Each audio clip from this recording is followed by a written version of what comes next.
শুনা পাছে যেন ভয়লা শুক্ৰৰ তনয়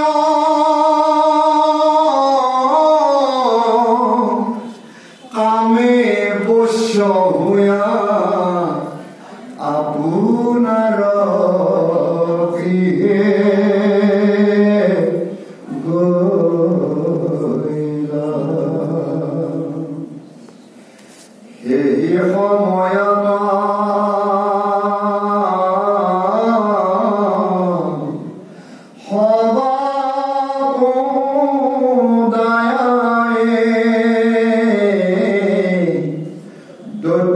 শিশু সমস্ত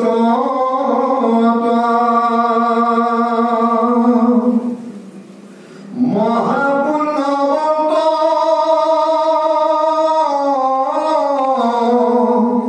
প্ৰভাৱে বহন্ত ভাগৱত ধৰ্ম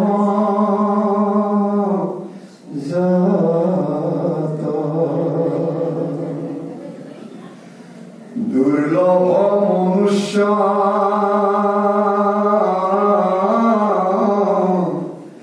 জন্ম যিটো পায়া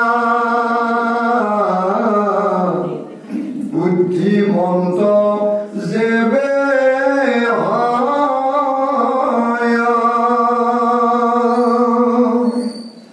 কুমাৰ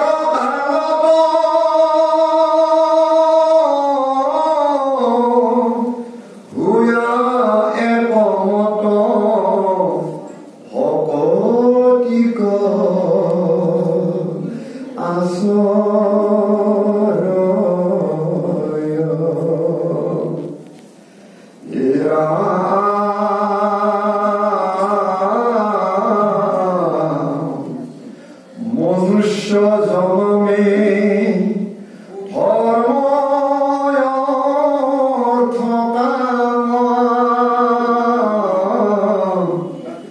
মুখকো পাৰে দিবা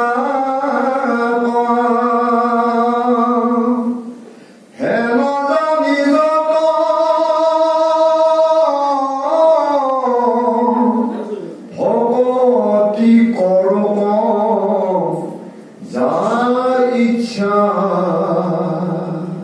তৰিবা কৃষ্ণ। অসমীয়া সমাজৰ পথ প্ৰদৰ্শক,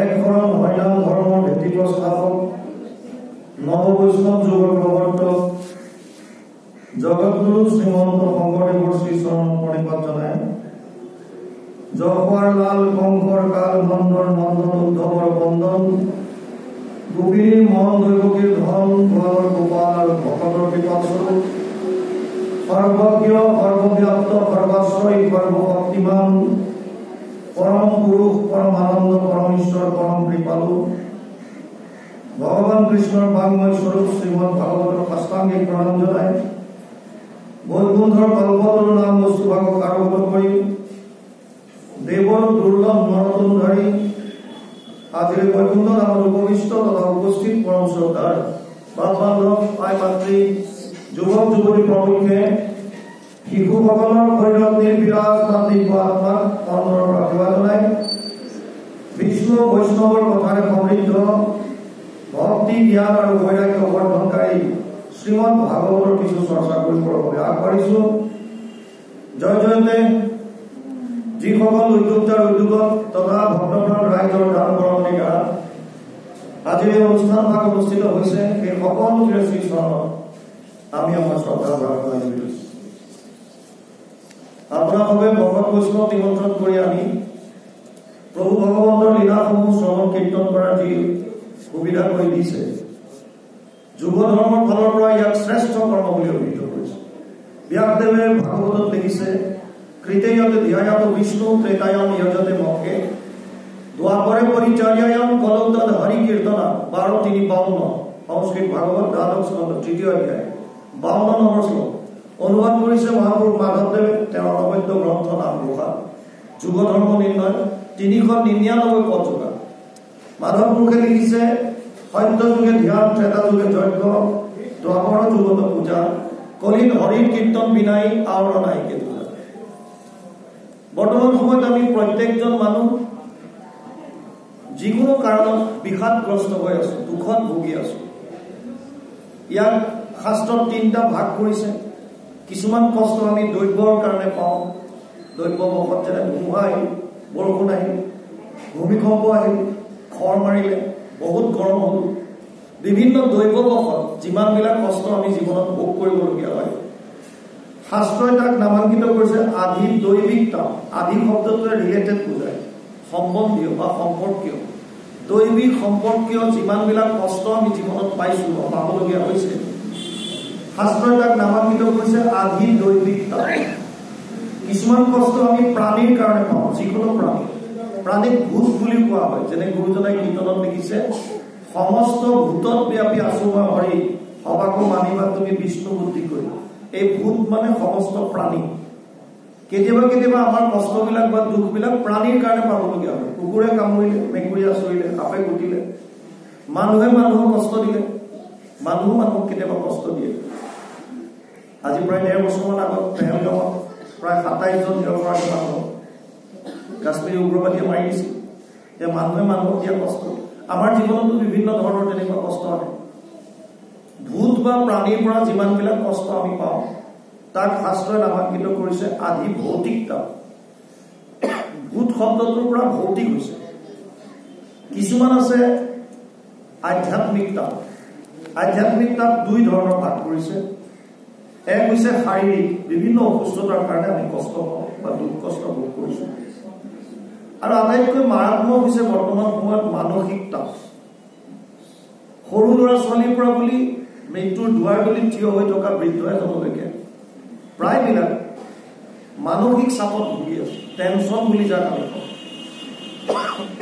সৰু ল'ৰা ছোৱালী যি 2 বছৰ 2.5 বছৰীয়া যি স্কুল কলেজত স্কুললৈ যাবলগীয়া তেওঁলোকৰ বয়স মানে বা খেলাৰ বয়স বৰ্তমান আমি প্ৰি প্ৰাইমাৰী কওঁ প্লে স্কুল কওঁ অংগনবাড়ী কওঁ আমি প্ৰকৃতিৰ বা ফটোৰ বিপৰীতে তেওঁলোকক স্কুললৈ পঠিয়াইছো স্কুলৰ বেগটো দি তেওঁলোকো আল্টিমেটলি মানসিক চাপত ভুগিছে আৰু আমাৰ ব্যক্তিগত কিছুমান কাৰণত হওক সামাজিক কিবা কাৰণত হওক পৰিয়াল কেন্দ্ৰিক হওক বা দেশৰ কিছুমান নীতি নিয়মৰ কাৰণে হওক বিভিন্ন ধৰণৰ মানসিক চাপত বৰ্তমান আমি ভুগি আছো এই মানসিক আৰু শাৰীৰিক দুইটাক একেলগে আধ্যাত্মিক তাপ বুলি কৈছে এটা আমাৰ জীৱনৰ মূল উদ্দেশ্য হৈছে 3টা তাপৰ পৰা পৰিত্ৰাণ পোৱা যাতে আমি কোনো ধৰণৰ কষ্ট ভোগ কৰিবলগীয়া নহয় 1 নম্বৰ 2 নম্বৰ হৈছে যে আমাৰ যিটো সুখ বা আনন্দ বিচাৰি আমি দিন ৰাত একাকাৰ কৰি আছো আমি কাম কৰিছো কিহৰ কাৰণে আনন্দ পাবৰ কাৰণে দুখৰ নিবৃত্তি আৰু পৰম আনন্দ প্ৰাপ্তি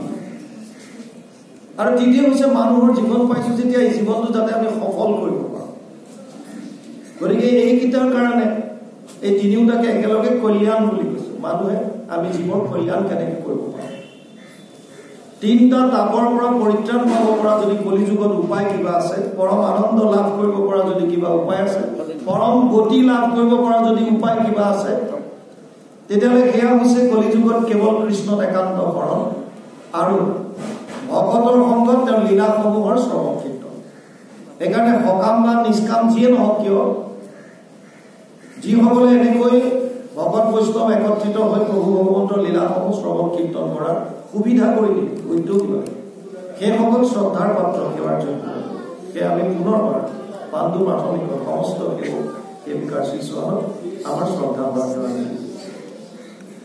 আপোনালোকে সকলোৱে জানে বৰ্তমান ভাগৱতৰ এক জোৱাৰ উঠিছে অসমত চাৰিওফালে ভাগৱতৰ চৰ্চা হৈছে আমাৰ ছুটি নাই বুলি ক'লেও মিছা কোৱা নহ'ব যিসকল কৃষ্ণৰ একান্ত শৰণাগতি হৈছে শংকৰদেৱ সংঘ কওক ভাগৱতী সমাজ কওক নাম ধৰ্ম সমাজ কওক মহাপুৰুষীয়া সমাজ কওক যিসকলে গুৰুজনাক আমাৰ নিজৰ গুৰু হিচাপে মানি লৈ একত শৰণ লৈ পেলাই চলি আছে নীতি নিয়মত বেলেগ বেলেগ আছে সেইসকলৰ উপৰিও যিসকলে বৈদিকভাৱে চলি আছে তেওঁলোকেও ভাগৱত শ্ৰৱণ কৰিছে আৰু ভাগৱত শ্ৰৱণ কৰাটো বৰ্তমান সময়ত অসমত বহুত বেছি প্ৰচলিত হৈছে। ব্যাসদেৱে পদ্মপুৰাণত এটা কথা কৈছে, 18খন পুৰাণ বুলি বাদ জনাই কৈছিলে। আটাইতকৈ ডাঙৰ পুৰাণখনৰ নাম হৈছে স্কন্দ পুৰাণ, য'ত 81,100টা শ্লোক আছে। দ্বিতীয়খন ডাঙৰ পুৰাণ হৈছে পদ্ম পুৰাণ, য'ত 55,000 শ্লোক আছে। ভাগৱততকৈ 3 গুণ ডাঙৰ হৈ আকৌ 1,000 বেছি। ভাগৱতত 18,000 শ্লোক আছে, ইয়াৰ 3 গুণ 54,000 আৰু 1,000। 55,000 শ্লোকৰ পদ্মপুৰাণ, তাৰ শেষৰ এটা খণ্ড ভাগৱত মহাত্মা নাম দি উত্তৰ খণ্ড। ব্যাসদেৱে এটা কথা লিখিছে, এতদস্মাৎ পৰম কিঞ্চিত মনশুদ্ধেন বিদ্যতে জন্মান্তৰে ভৱেৎ পুণ্যম তথা ভাগৱতম লভেৎ। পদ্মপুৰাণ উত্তৰ খণ্ড ভাগৱত মহাত্মা প্ৰথম অধ্যায় 12 নম্বৰ শ্লোক। ব্যাসদেৱে কৈছে মানুহৰ মনৰ ভাৱ শুদ্ধকৰণৰ কাৰণে, শুদ্ধিকৰণৰ কাৰণে, মানে ভাৱৰ শুদ্ধতাৰ কাৰণে যদি কিবা উত্তম গ্ৰন্থ আছে সেয়া হৈছে কেৱল ভাগৱত। ইয়াৰ বাহিৰে যদি কিবা আছে ব্যাসে কৈছে মই নাজানো। কোনে শুনিব ভাগ্যভাষাৰ?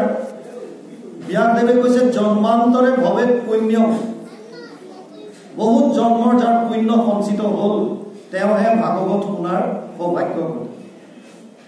ব্যাসদেৱে কৈছে মানে মিছা হ'ব নোৱাৰে, কাৰণ তেওঁ ভগৱানৰ অংশ। ব্যাস নামে মহিলা সত্যৱতীৰ সন্ততি, দেখিলা প্ৰজা মহিলা আতি অল্পমতি, কৰিলা অনেক শাখা চাৰিও বেদৰ, পুৰাণ ভাৰত শাস্ত্ৰ নিৰ্মিলা বিস্তৰ। চতুৰ্বিংশতি অৱতাৰ কীৰ্তনত গুৰুজনাই লিখি থৈ গৈছে। এতিয়া ব্যাসদেৱৰ মতে ভাগৱত শুনিলে মানুহৰ মনৰ ভাৱ শুদ্ধ হয়।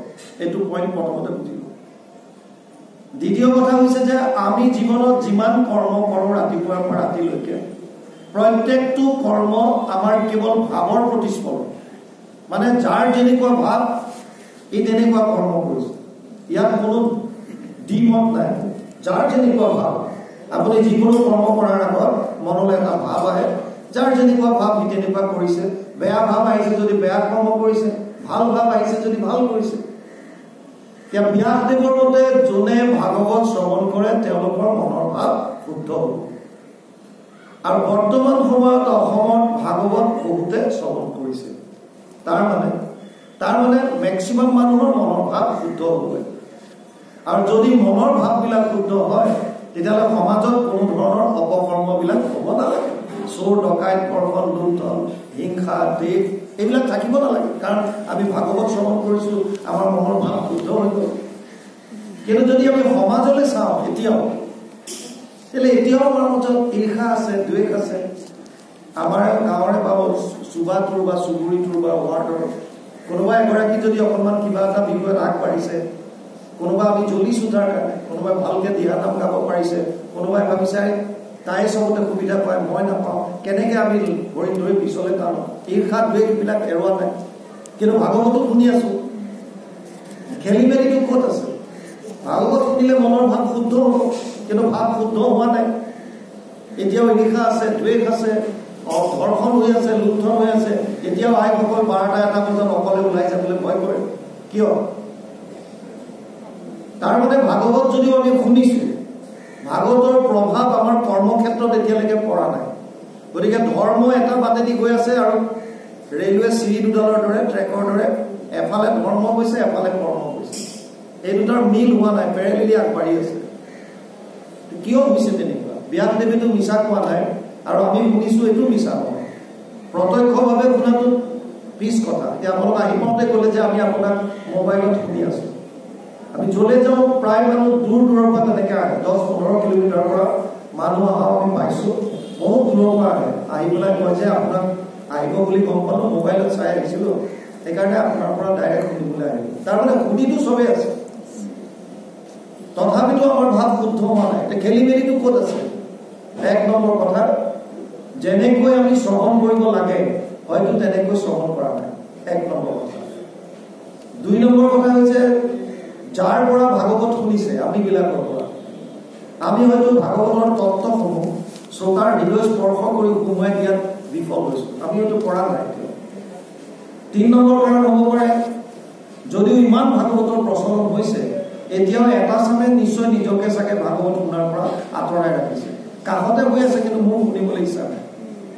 আৰু 4 নম্বৰ কাৰণ হ'ব পাৰে যে শুনাটো শুনিছো বুজাটো বুজিছো কিন্তু মোৰ মানিবলৈ ইচ্ছা নাই যেতিয়া কুৰুক্ষেত্ৰ যুদ্ধৰ প্ৰাক মুহূৰ্তত ভগৱান কৃষ্ণ শান্তিদূত হৈ যেতিয়া হস্তিনাপুৰলৈ গৈছিল তেতিয়া দুৰ্যোধনক কৈছিল দাদা দুৰ্যোধন যদি তুমি যুদ্ধ হোৱাটো নিবিচাৰা তেতিয়াহ'লে মোৰ এটা কথা মানা কি কৰিব লাগিব কেশৱ 5খন মাত্ৰ গাঁও দিয়া মই পঞ্চপাণ্ডৱক বুজাই দিম আৰু যুদ্ধ নহয় আধা ৰাজ্য নালাগে 5খন মাত্ৰ গাঁও দুৰ্যোধনে কৈছিল 5খনটো দূৰৰ কথা মই বেজিৰ আগত উঠা মাটিখনো বিনা যুদ্ধে দিলো আৰু তেতিয়া ভগৱান কৃষ্ণই এটা প্ৰশ্ন কৰিছিল দাদা